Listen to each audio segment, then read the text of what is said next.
Sebastião Camargo. A mente é o espelho da vida. A mente é o espelho da vida em toda parte. O campo da nossa consciência desperta na faixa evolutiva em que o conhecimento adquirido nos permite operar. Quando nos detemos nos defeitos e faltas dos outros, o espelho de nossa mente reflete-os de imediato, como que absorvendo as imagens dependentes de que se constitui, pondo-se nossa imaginação a digerir essa espécie de alimento, que mais tarde se incorpora aos tecidos sutis de nossa alma. Com o decurso do tempo, nossa alma não raro passa a exprimir pelo seu veículo de manifestação o que assimilara, fazendo que seja pelo corpo carnal entre os homens, seja pelo corpo espiritual de que nos servimos depois da morte. É por esta razão que, geralmente, os sensores do procedimento alheio acabam praticando as mesmas ações que condenam no próximo, porquanto, interessados em descer as minúcias do mal, absorvem inconscientemente as emanações, surpreendendo-se um dia denominados pelas bolsas que os representam. Vamos receber agora Sebastião Camargo com a palestra A Vida é o Espelho da Alma. Seja bem-vindo.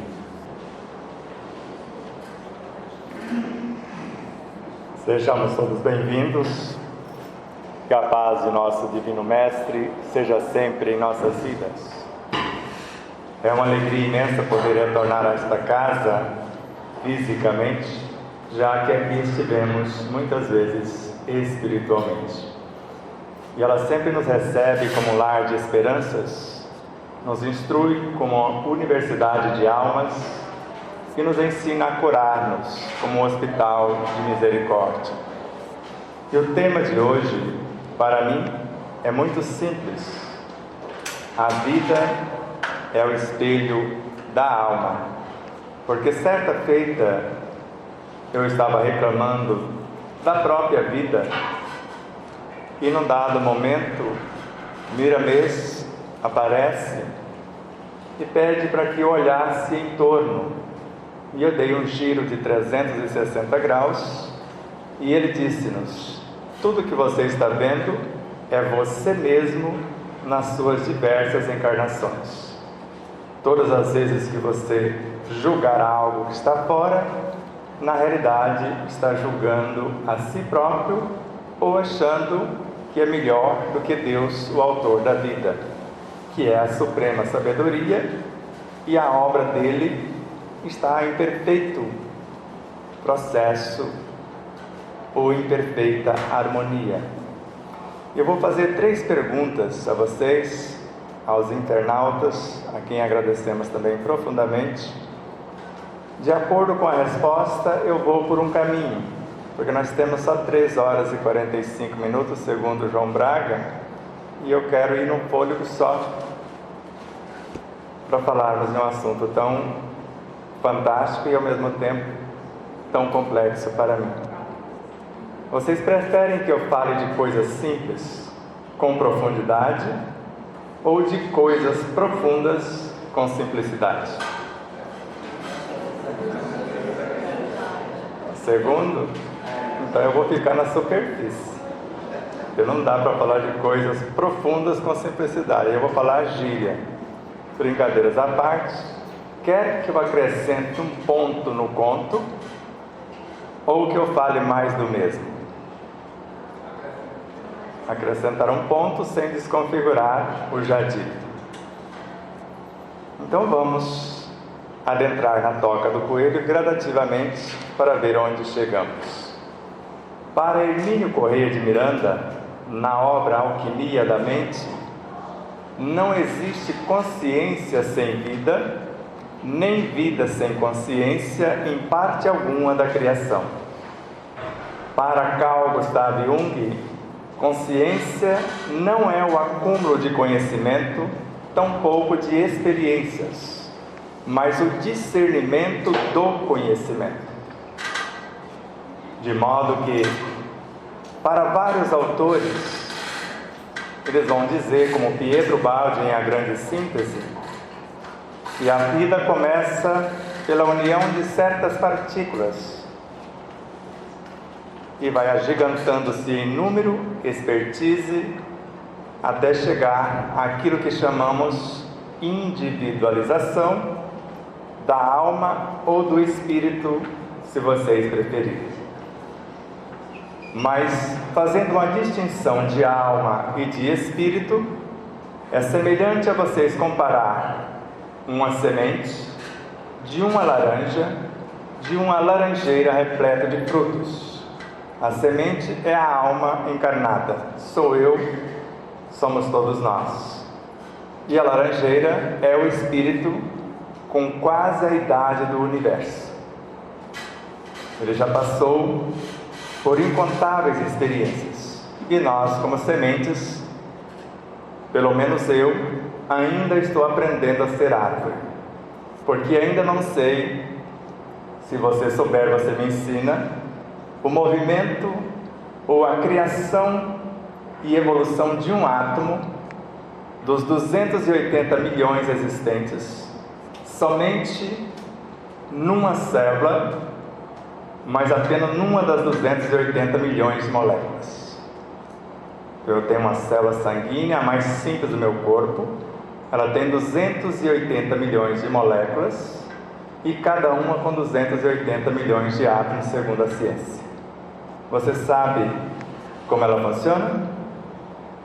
Sabe dialogar com ela? Eu já estou aprendendo.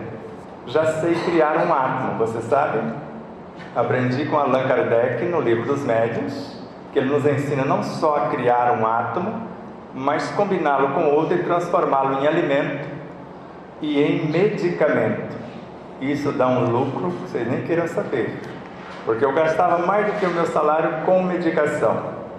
E após aprender, 28 anos sem medicação de espécie alguma.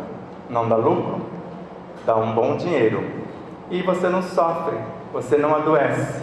Porque doença, segundo a ciência acadêmica e segundo a ciência espiritual, é aquilo que você entra e não consegue sair sozinho, sem o auxílio de ambas, que ambas são de Deus, e o máximo que elas podem fazer por nós, tanto a ciência acadêmica quanto a espiritual, é corrigir ou aliviar os efeitos.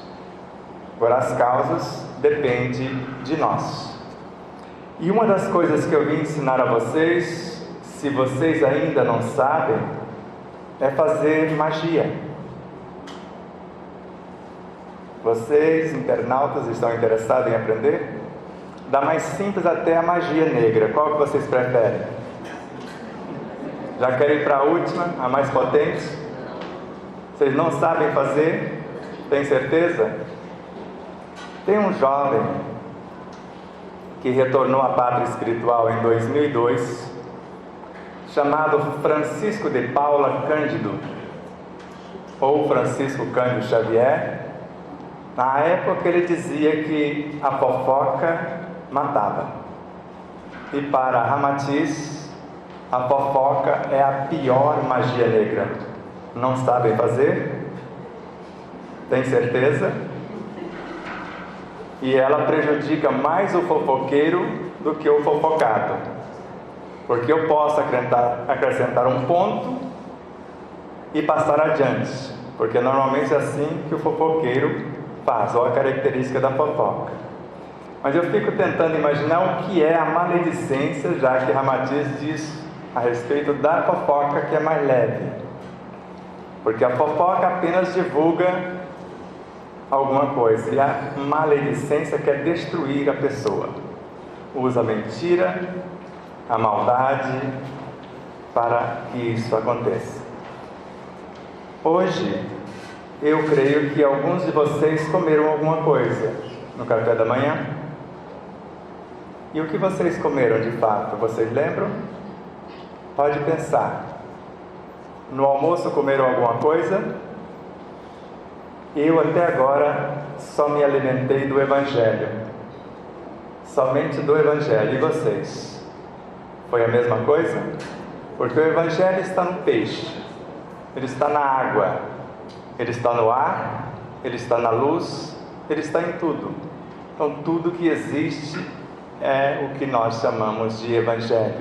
Não é um livro que ela trouxe para ler e acabou nós desviando a leitura para o outro livro e não lemos. Então vamos. A mente é o espelho da vida em toda parte. E nós preferimos colocar a vida é o espelho da alma. Então a mente é o espelho da vida e a vida é o espelho da alma. Para André Luiz, a alma em si só se nutre de amor. Você já consegue viver só de amor? Nós podemos ficar sem comer por vários dias, sem beber e até sem respirar por alguns minutos. Mas sem amor, segundo Joana de Anjos, nós perecemos. A mente tem 4 departamentos à nossa disposição, segundo Emmanuel, na obra Pensamento e Vida. Está lá no capítulo 2. E a vontade é a gerente da mesma. Lá está a inteligência, com a qual eu posso imaginar, porque quem não tem inteligência de algo que quer construir, não consegue imaginar coisa alguma. Eu só consigo imaginar aquilo que eu tenho informação a respeito. Por isso, se eu desconheço o que é uma célula, eu não consigo dialogar com ela para dar uma ordem para que ela faça isso ou faça aquilo.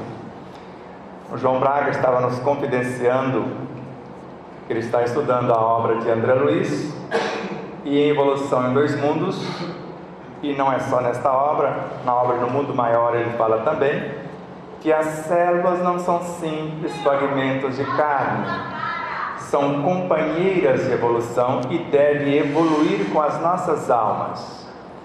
E vocês nutrem as células de vocês com boas leituras, porque as boas leituras enriquecem a mente, acalmam o coração e estimulam o progresso, porque as más leituras matam as células. Por isso que elas se tornam rebeldes e às vezes com o nome de células cancerígenas ou algo parecido. Vocês nutrem as células de vocês com boas músicas. E se estiver visitado pelo câncer, pela Quinta Sinfonia de Beethoven, por exemplo, vocês sabem o que essa música consegue fazer para quem está visitado pelo câncer? Ela consegue matar 1/3 das células cancerígenas sem agredir as demais, consegue deformar o segundo terço e, por minha conta, eu falo, o terceiro sai na carreira. Porque se eu ver na minha comunidade morrer 1/3, outro ficar deformado, eu não fico lá para ver o que vai acontecer com o terceiro. Isso são comprovações científicas. A Ave Maria tem o poder de acalmar as nossas células. E música, como do Andrea Bocelli, Conte Partirou, elas ficam alinhadinhas como se fossem soldadinhos esperando a ordem. Então, se na mente tem 4 departamentos, a imaginação, a inteligência são 2.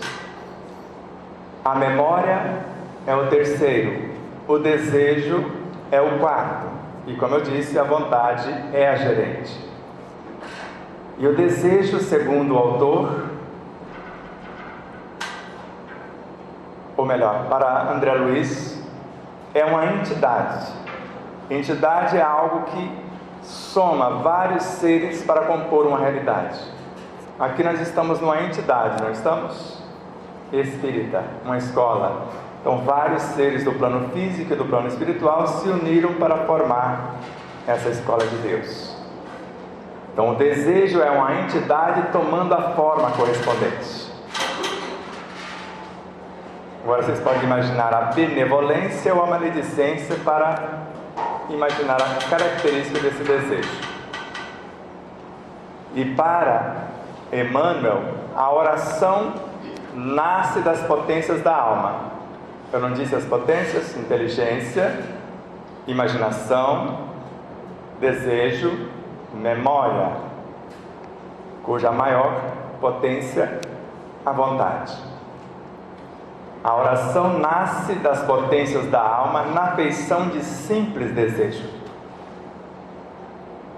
e viaja da área dos sentimentos para a mente, e quando chega na mente se transforma em pensamento, a força de atração. Você sabia que o pensamento era filho da oração? Quem sabia dessa informação? Eu não sabia até há pouco tempo. Então a oração gesta o pensamento quando nós sabemos o que pensar, se temos a inteligência a respeito de algo. Vou dar um exemplo simples. Quem sabe a lua para plantarmos a mandioca, a batatinha, a batata doce ou aquilo que queremos que cresça para baixo, como o caso dos tubérculos? Alguém sabe a lua? Porque tem uma ciência, você sabe, a lua interfere no corte do cabelo, interfere no corpo como um todo, até na menstruação da mulher. E se quiser que cresça para dentro da terra, planta na minguante.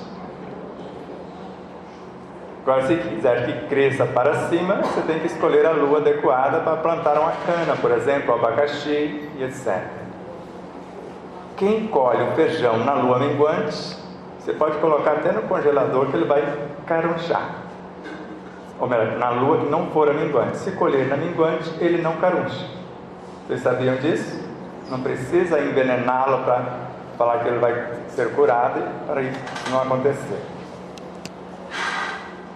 Então vamos começar o nosso diálogo de fato, porque até agora nós estamos fazendo uma conexão com cada um de vocês, tentando pedir a permissão de vocês para falar ou perguntar algumas coisas. Quando falamos de vida, estamos falando de tudo quanto existe, porque tudo que existe é vivo. Inclusive a matéria mental é composta de seres vivos incontáveis, segundo André Luiz, na obra Libertação. E dependendo do que vamos pensar, nós podemos induzir seres incontáveis para o que não gostaríamos que tornasse realidade em nossas vidas. E além disso, quando penso, eu entro em conexão com todas as minhas vivências, com todos os seres dentro de um mundo e com todos os seres em todos os mundos. Vou dar um exemplo prático e científico comprovado. Um grupo de cientistas, médicos, coletaram o DNA de alguns doadores e colocou no laboratório no mesmo prédio e colocou os doadores para assistir filme de terror, de comédia, de romance, drama, e conforme as emoções exteriorizadas por esses doadores refletiam sem lapso de tempo no material doado, matando o material ou rejuvenescendo de acordo com as emoções, com os pensamentos. E eles tiveram a intuição ou a inspiração para tirar o laboratório ou o material num laboratório móvel e foi afastando do local 10 quilômetros, 20 quilômetros, 30, 60, 100, 600 quilômetros. E as emoções, pensamentos dos doadores refletiam sem lapso de tempo no material doado. Já tivemos experiências na vida prática onde amigos oncologistas coletaram material dos seus pacientes com 100% de certeza que estavam com câncer, mas como a biópsia era feita em outra cidade, levaria até 15 dias para voltar, e conversando com a pessoa que estava tecnicamente ou supostamente com o câncer, se ela aceitasse mudar o comportamento, a começar por perdoar-se, porque 92%, conforme 2 prêmios Nobel da medicina testificaram e ganharam o prêmio por conta disso, 92% da cura do câncer, auto-perdão. Quem não conseguir se perdoar, dificilmente consegue sarar. Nem precisa perdoar o outro, porque quando você se perdoa, você vai perceber que não tem mais nada contra o outro.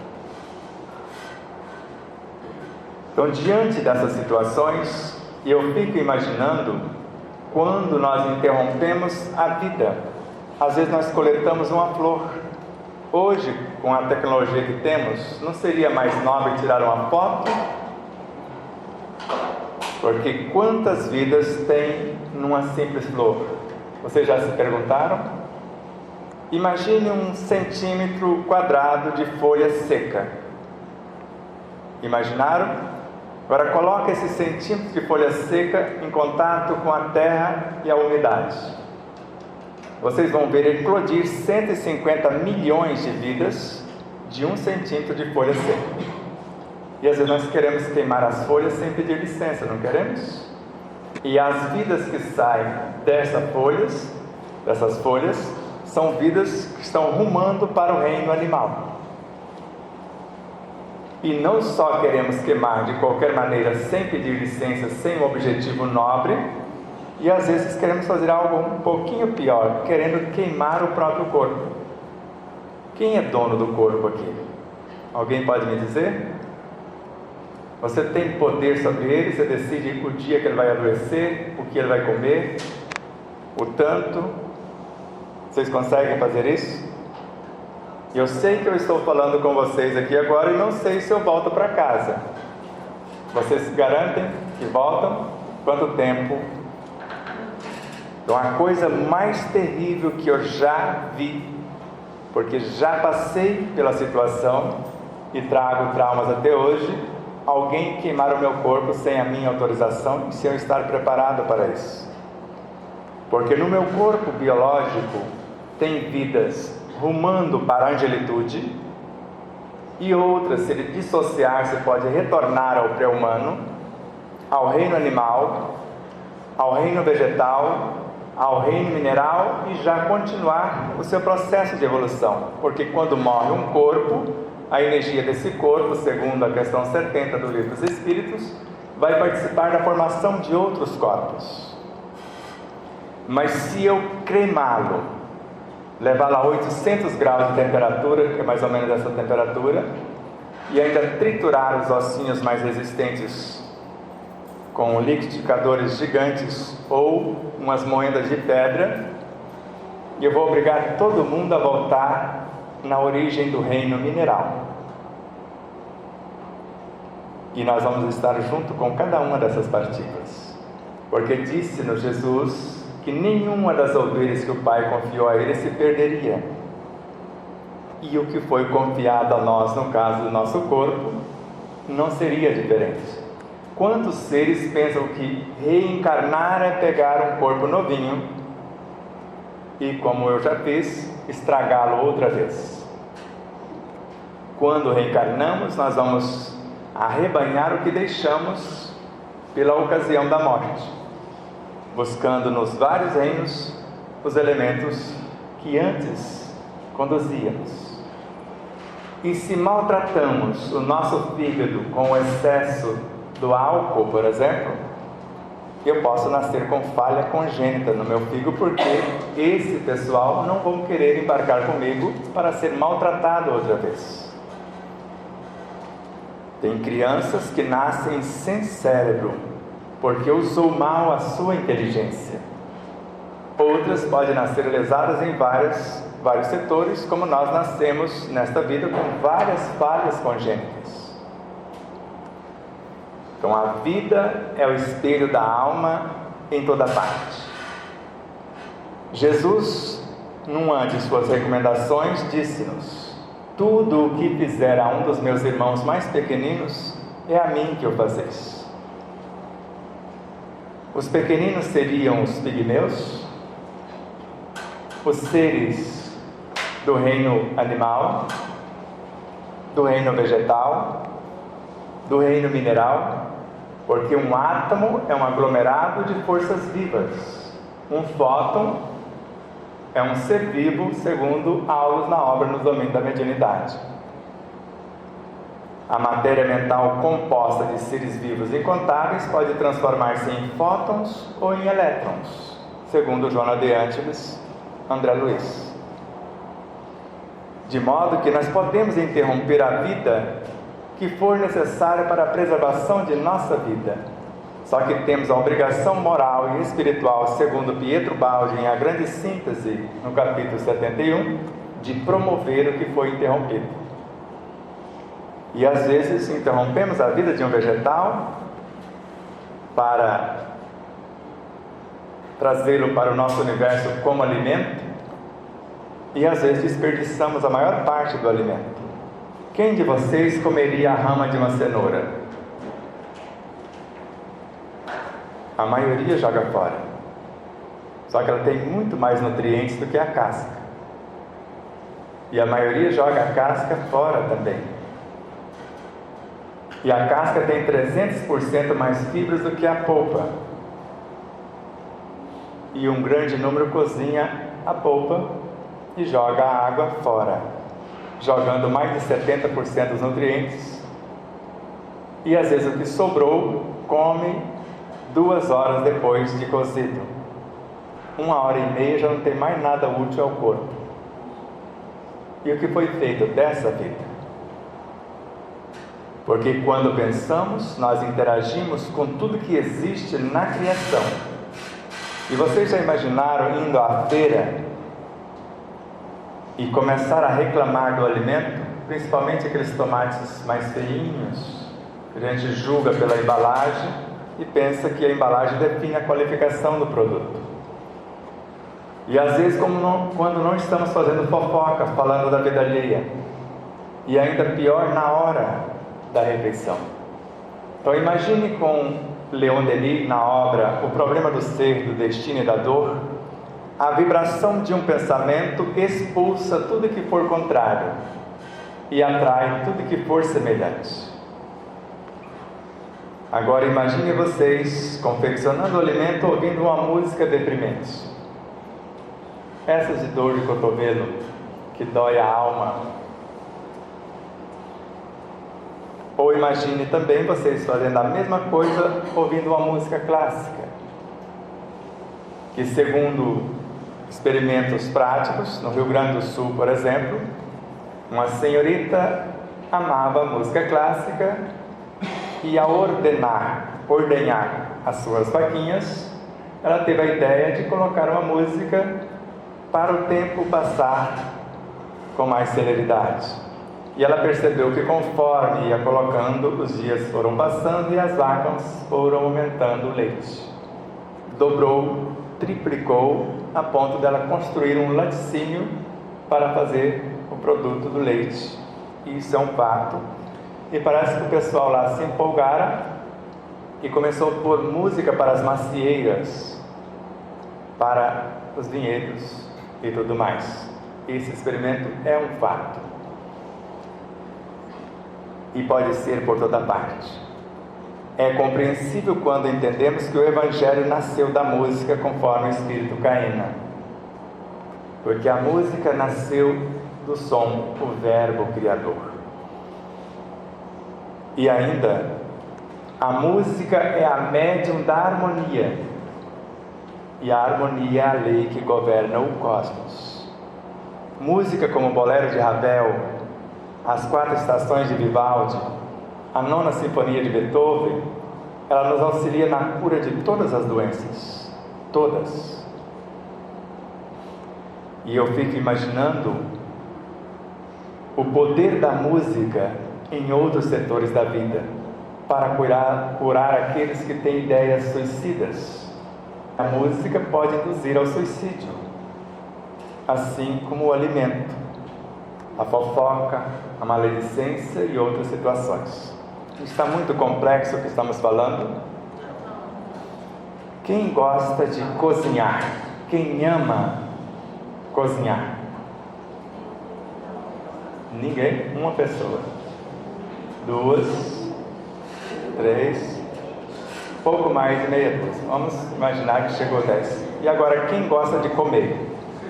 Não apareceu maior não. Tem uns que não veem, parece que vivem de luz, que nem come. Porque quem faz somente o que ama, se entrar na cozinha e falar que odeia cozinhar, como eu tenho algumas criaturas que falam isso, é melhor não ter entrado. Porque a família às vezes adoece inteira, e eu vou contar um fato verídico para vocês. Uma psicóloga, uma terapeuta chamada Ana Jaissi, no começo de sua trajetória como espírita, ela não sabia se estava vendo espíritos, vendo coisas do mundo invisível ou deste plano. Ela não sabia definir. E convocada para assistir um casal cujo filho estava enfermo, ela, ao adentrar no quintal, já viu que tinha lama fétida para todo lado. Até então, pensou que eles eram apenas um pouco descuidados, mas quando chega dentro da casa, do piso ao teto tinha lama. E quando entra no quarto onde estava a criança, a cama enlameada e ele dentro da lama. Aí ela viu que aquilo não era desse plano.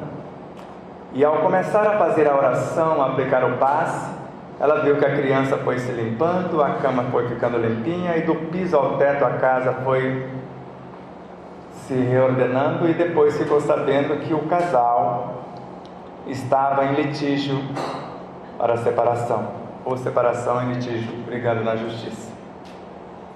E a criança que estava morrendo.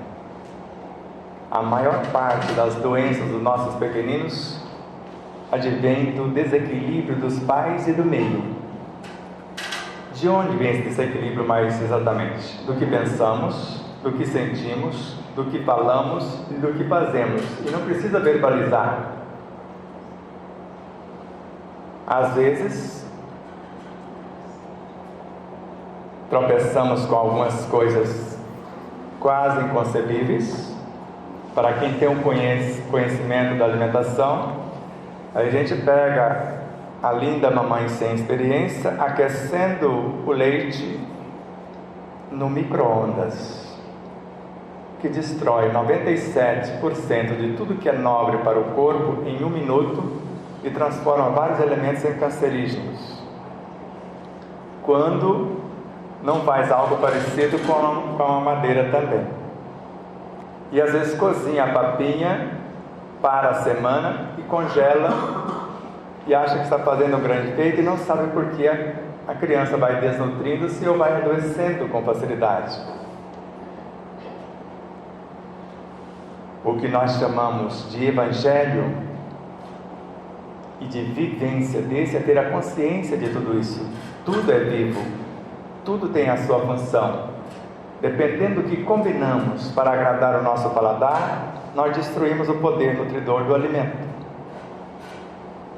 Às vezes queremos colocar numa salada, por exemplo, azeite. Para o tomate é belíssimo, mas para as folhas jamais. Às vezes queremos colocar o vinagre na salada. Para as folhas, belíssima se for de boa qualidade. Para o tomate, um horror. Às vezes cozinhamos o peixe ou fritamos. Muitos afirmam que a fritura tem um sabor melhor.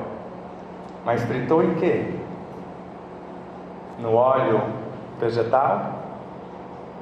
Ou na gordura de porco? Ou no óleo de coco? E se não fritou? Porque a fritura destrói quase tudo que tem de nobre no peixe. Ele grelhado ou cozido preserva quase a totalidade. Mas se comer depois que termina o cozimento, terminou, vai para o ataque. Do contrário, vocês podem perceber, depois esquenta, vocês vão ver que não tem mais o mesmo sabor. Agora imagine uma família discutindo à mesa. Então a vida é o espelho da alma em toda parte. Se não cuidarmos da criação de nossos pensamentos, se não trabalharmos os nossos sentimentos que qualificam esses pensamentos, se não cuidarmos das nossas instâncias intelectivas, emotivas e espirituais, que são os 3 estágios da nossa inteligência, nós vamos arquitetar algo que vai destruir a nossa realidade. Porque nós podemos matar o corpo físico e continuar doente. E morrer uma segunda vez, conforme André Luiz, perdendo o corpo perispiritual também. Inspirem com suavidade e lembrem, se o Evangelho está no ar, se o ar nutre o corpo em mais de 70%, eu posso curar o corpo, ou melhor, nutri-lo com a respiração, se eu souber fazer isso. Eu posso acalmar uma emoção com a respiração, como nos ensina os mestres yogis, como Yogananda, por exemplo. Se eu souber respirar, não só eu posso melhor nutrir, pacificar ou nutrir as emoções, e ainda várias situações como criar o alimento, medicamento ou outras instâncias para o enriquecimento da própria mente, a ampliação de nossa memória com o ar, que é um medianeiro de qualidades indescritíveis, segundo Miramês. Até aqui tudo bem? Só lembrando, Deus é a suprema sabedoria. Alguém tem dúvida disso? Tem alguma coisa errada com a sua criação? Então não esqueça, quando for observar algo fora, que Ele é que está no comando de todas as coisas. Então não tem nada errado fora com a sua obra. Normalmente nós vemos o que está fora com aquilo que temos dentro de nós. Se os meus olhos forem luz, todo o meu corpo será luz, segundo Jesus. Mas se eu não tiver os olhos educados, eu vou ver o erro em toda parte e julgar. E o pior não é julgar. Vocês viram com Emmanuel o que acontece com quem julga. Eu trago o desequilíbrio que estou julgando para dentro de mim, e a lei me convida a passar pela mesma situação que agora julgo e condeno. Isso é um fato. Isso está em Paulo de Tarso. Eu deixei separadinho na minha memória extracelular, né? Porque eu posso não ser fiel, literalmente. É indesculpável ao homem, quem quer que seja, que se arvora em ser juiz, porque julgando os outros, ele condena a si mesmo, pois praticará as mesmas coisas, atraindo-as para si com seu julgamento. Está na terceira carta aos Romanos, no capítulo 2, versículo 1. Isso não é novo, isso é muito antigo.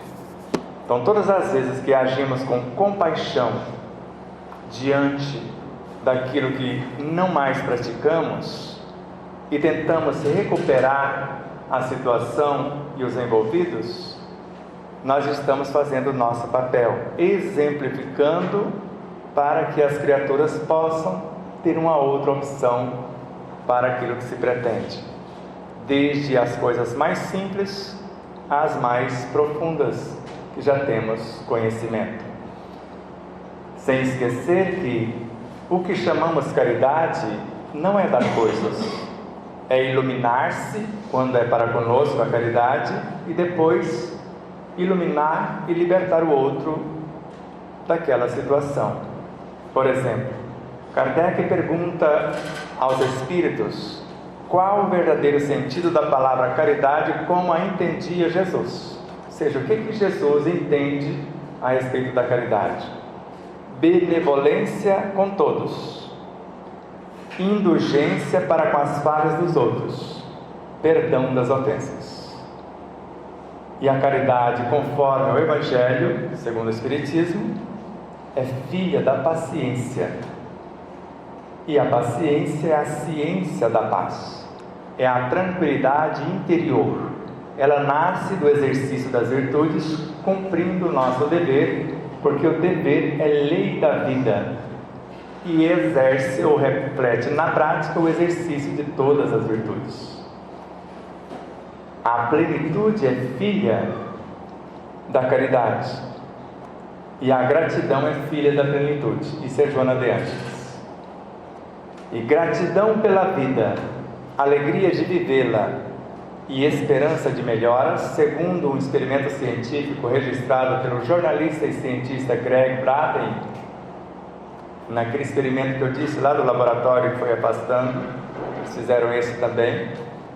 Na época eles estavam procurando um antídoto para o mais terrível vírus na guerra biológica. Eles encontraram que gratidão, alegria, esperança, amor, apreço fortalece o sistema imunológico em 300.000 vezes.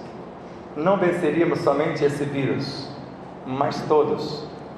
E depois eu fiquei com a cara no chão quando ouvi o Dr. Jonas, que está aqui presente, falar de Anthony Béchamp, Claude Bernard, que acreditavam que não eram os vírus que criavam as doenças, nem os vermes, nem micróbios, nem bactérias.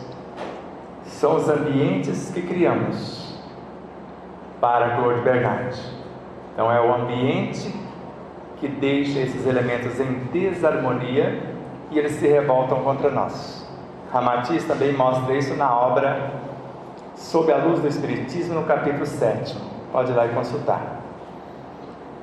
E Anthony Béchamp, nós é que criamos seres menores do que os vírus, e de acordo com os nossos sentimentos, eles se transformam em vírus, bactérias, micróbios e vermes, e eles nos atacam, porque atacam primeiro o seu próprio Criador. Esse foi o mecanismo de eu conseguir ficar sem medicação e não mais adoecer. Se quiser comprar a ideia, eu ficaria felicíssimo de vocês plagiar e repetir. E é mais ou menos assim que nós fazemos.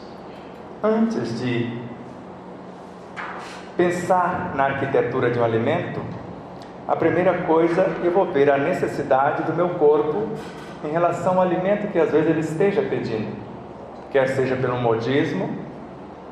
Esse jovem bonito que está aqui na frente, ele come os fast food. Você sabia que eles podem... Oi?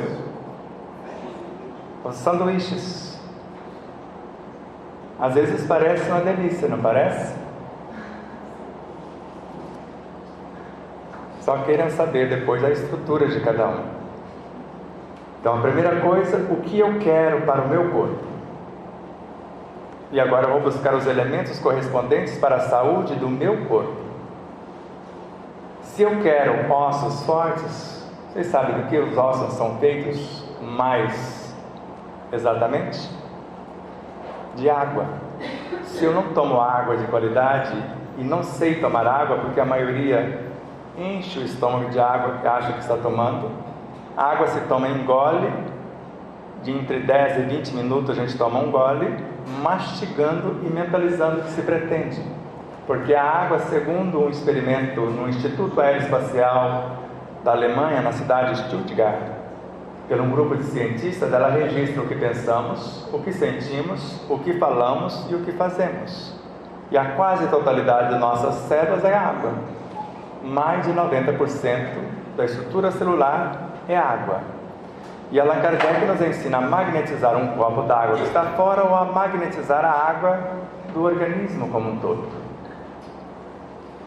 Então depende do que eu quero para o meu corpo, para trazer o alimento que tem a especialização para a reconstrução dos tecidos. Por exemplo, eu cheguei a uma deficiência de quase 5 graus na visão física, porque só via a maldade, o erro em toda parte. Só eu que era o rei da cocada.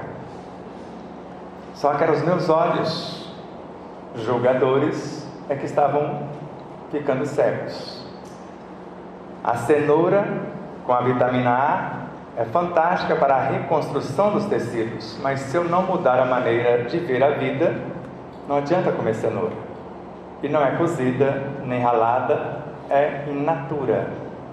De preferência você planta lá no seu vasinho, você sabe o que você pôs, porque segundo o Dr. Laí Ribeiro, você tem que perguntar qual o alimento do seu alimento. O que foi dado ao alimento para chegar até você. E se você planta, você sabe o que plantou, e a cenoura in natura, os elementos crus têm a quase totalidade da energia aproveitada, E se eu tenho um plano, um objetivo de ver o bem em toda parte, e principalmente de não ser um peso para a sociedade e querer caminhar com as próprias luzes, se eu fizer a minha parte, ela me ajuda na reconstrução dos tecidos físicos, se eu souber utilizar. Inspirem com suavidade e perceba no ar que estamos respirando que está saturado do prana divino, preparado pelos bons espíritos neste hospital de almas. E ao inspirar, comece a mentalizar a cura física, conforme nos ensina Joana de Ângeles, que as ideias enobrecedoras, os planos de futuras ações benéficas são portadores de energias equilibrantes, que vai reorganizar os complexos campos celulares, harmonizá-los e aumentar-lhes a produtividade. Como eu faço isso? Eu vou visualizar-me saudável na parte psicobiofísica, moral e espiritual também. Eu vou projetar-me no tempo, vendo-me daqui a pouco em perfeito equilíbrio. Me vejo recuperado, assumindo novas responsabilidades ou desenvolvendo novas atividades que eu pretendo concretizar. Porque se não há um propósito de mudança, sarar para continuar fazendo as mesmas coisas, eu não conheço ninguém que conseguiu esse propósito. E Deus não criou doenças. Jesus não adoeceu. O que Ele fez foi lembrar que a nossa fé pode nos curar, e fé é conhecimento vivenciado, que o reino de Deus está dentro de nós, o Evangelho, e que somos deuses. E Ele diz: farão coisas melhores ou maiores do que agora faço. Após a canalização do ar que respiramos, que é o mais perfeito alimento físico para o corpo, nutre mais de 70%, e também podendo curar o corpo, da mentalização, criando a imagem do que eu quero, interagindo com a matéria mental, composta de seres vivos. Quando fazemos isso, estamos criando fluidos. Antes, os átomos, unindo os átomos, criando fluidos vitais. Para que o que nós intencionamos para o nosso mundo, ser a cada dia mais serenos, mais pacíficos, mais saudáveis e mais felizes, com certeza acontecerá. Faça o exercício, não tem contraindicação, e testificará por si mesmo esta inegável verdade. Abraços de luz e paz e muito amor a todos.